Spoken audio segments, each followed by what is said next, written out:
All right, so we're diving into instructions not provided today. A lot of you wanted to explore the deeper layers of this film, and luckily we've got this analysis to help unpack things. It's interesting, right? Because on the surface, it's this lighthearted comedy, but there's a lot more going on beneath the surface. Yeah, definitely. Themes of commitment, fear, what it means to be brave. The analysis really digs into all of that. And it all starts with Valentin, our commitment-phobic protagonist who suddenly finds himself the guardian of baby Maggie. Quite the life change. To say the least. But the film doesn't just throw them together and call it a day. Everything, from the setting in Acapulco to Valentin's job as a stuntman, it all seems very intentional.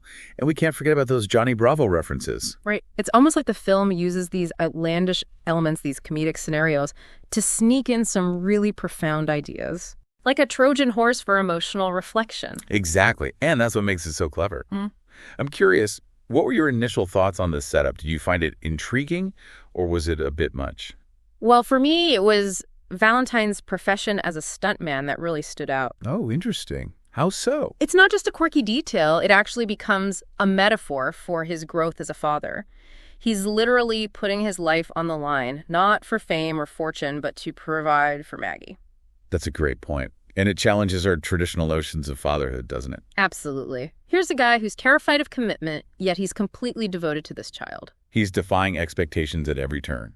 And he constantly puts her needs before his own, even when it terrifies him. Yeah, that scene in the bathroom before the big stunt, where he's trying to hide his fear for Maggie, it's heartbreaking. And then he creates this whole fantasy world for her where he's fearless.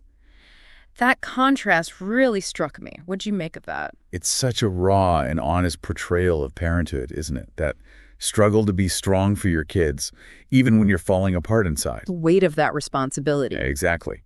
But you also see Valentine's growth in those moments.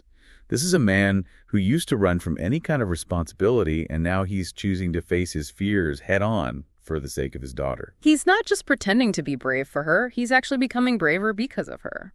It really makes you think about the faces we show to the world, doesn't it? Like, we all wear those masks sometimes. Absolutely, especially when we're trying to protect the ones we love. And speaking of masks, the analysis also talks about how the film uses visual metaphors to explore those themes. Like that scene, where Valentin's about to jump from the building to save Maggie. Yeah. The analysis makes a big deal about those wolves that appear. Oh, right. Visually, it's stunning. And the wolves, well, they're more than just a cool visual, right? Definitely not.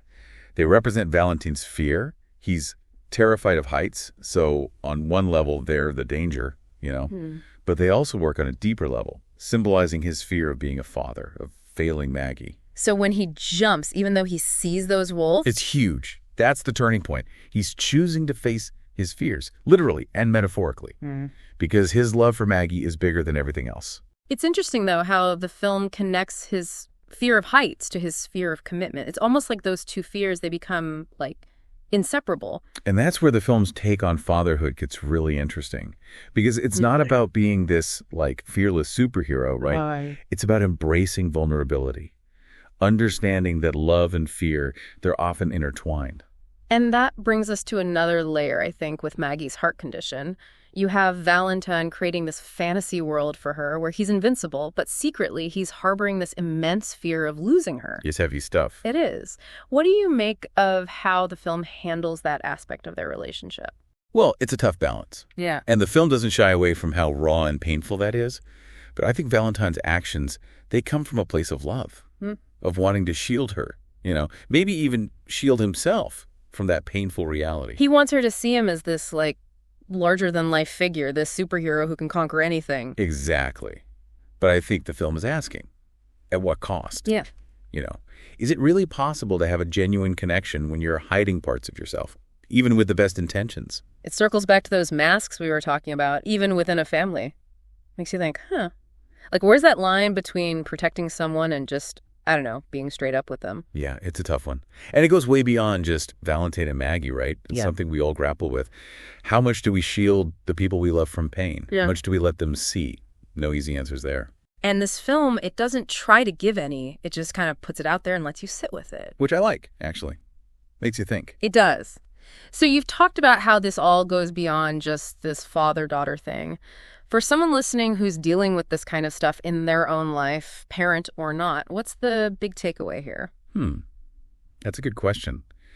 I think ultimately, Valentin teaches us something about vulnerability, that it can be a strength, not a weakness. Yeah. Yeah. He learns that being brave doesn't mean you're not scared.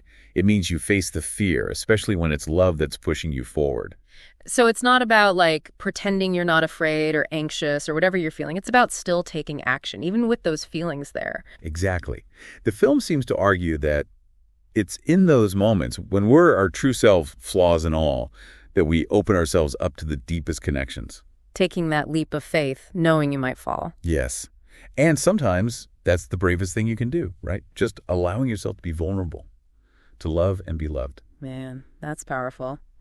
Well, on that note, as we wrap up this deep dive into instructions not provided, I think I'm left with this question. What's one small act of courage I can take today?